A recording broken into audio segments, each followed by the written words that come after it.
Alafu producer mwenyewe ni mdogo mdogo tu, unashangaa mambo haya bwana. Yaani huyu anafananishwa na mtoto anayechunga ng'ombe. Unakuta bonge la ng'ombe lakini ng'ombe nakwambia anaitika kwa katoto kadogo tu. Producer, habari ya muda huu tena? Safi kabisa. Hongera, naona unafanya mambo. Nashukuru. Mwema. Kwa umri huo mimi nilikuwa nataka nijue ulijifunzia wapi? Maana umri unaonekana ni mdogo lakini mambo yako sio haba, ni makubwa. Mimi kuhusu hii kazi pia naweza nikasema ni kipaji. Ndio.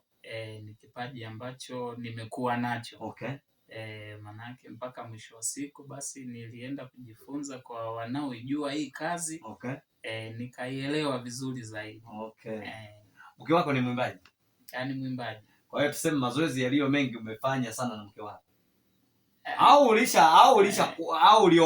ulishakuwa ni producer? Yeah. Okay. Okay. Mimi nimefurahi kwenye kazi zako. Kuna kazi nyingi umezifanya? Nimefanya kazi nyingi sana. Kazi nyingi mno. Nimefanya kazi na watu tofauti tofauti. Umeokoka? Nimeokoka. Nikuulize swali chokonozi. Ndio. Huwa unawafanyia wanamuziki wa bongo? Ndio, huwa nawafanyia. Inaruhusiwa? Hebu tufanye labda amekuja mwanamuziki wa kibongo. Au anasema huwa na kibeti hiki kinashindwa, hebu nisaidie, afu kibeti chenyewe ndio kinahusiana na dada atongozwe. Si unajua nyimbo za sasa hivi unakuta ni mapenzi. Unaweza kumsaidia kwamba hapa semaga hivi. Kuna watu, kwa sababu hii ofisi ina marafiki wengi. Okay. Ina wasanii wengi. Kwa hiyo wapo naweza nikamuunganisha na msanii mmoja wapo akaja kumsaidia. Basi mimi niseme kwamba nimefurahi kazi yako unapofanya. Kwa kweli ni kazi ambayo zinaleta tuseme zinaleta burudani. Nashukuru sana. Maana nimekuwa nikipita kila sehemu, unajua mimi ni mwandishi wa habari. Kwa hiyo unakuta ninapita sehemu nyimbo zinapiga, nikiuliza tumepiga sehemu fulani bwana, wewe sio Ben K. Kwenye jina la upigaji au unaitwa nini? Jina la uimbaji, kwanza majina yangu kamili naitwa Beatus Kubezi. Okay.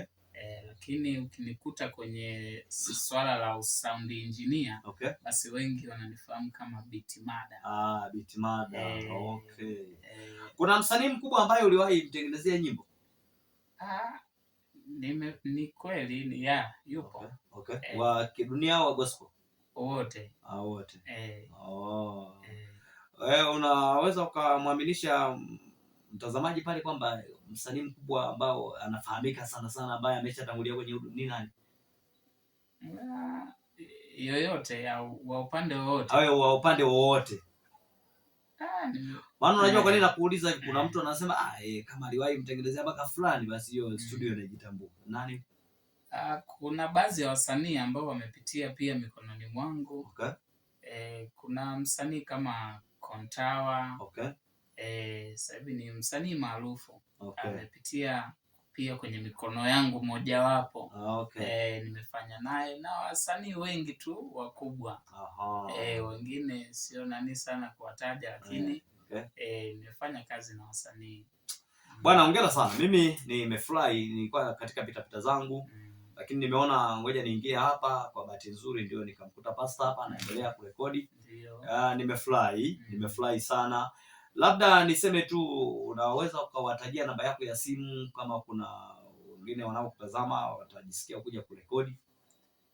Naweza nikawatajia. Okay. Kwanza karibuni. Studio yetu inaitwa Voice Record. Okay. Au Voice Studio. Ndio. Kunapatikana kwenye platform zote. Ukiingia TikTok, andika Voice Studio. YouTube, Voice Studio. Okay. Ukija Facebook andika Voice Studio, utapata huduma zangu mbalimbali na taarifa kibao tu ambazo zinazohusiana na kazi zangu. Sawa. Namba yangu ni 07 7 tena ndio 46 ndio 75 ndio 70 ndio 9. Okay. Bwana, asante sana. Mimi sijamaliza mazungumzo na mchungaji hapa. Mimi nikushukuru. Nikushukuru producer wetu. Nadhani naomba nikuache sasa, endelea na kazi. Lengo lilikuwa ni kupata tu ufupi wa historia ya huduma yako. Nashukuru sana. Okay. Bwana, kama ulivyoona huyu ndio producer ambaye anaendelea kutengenezea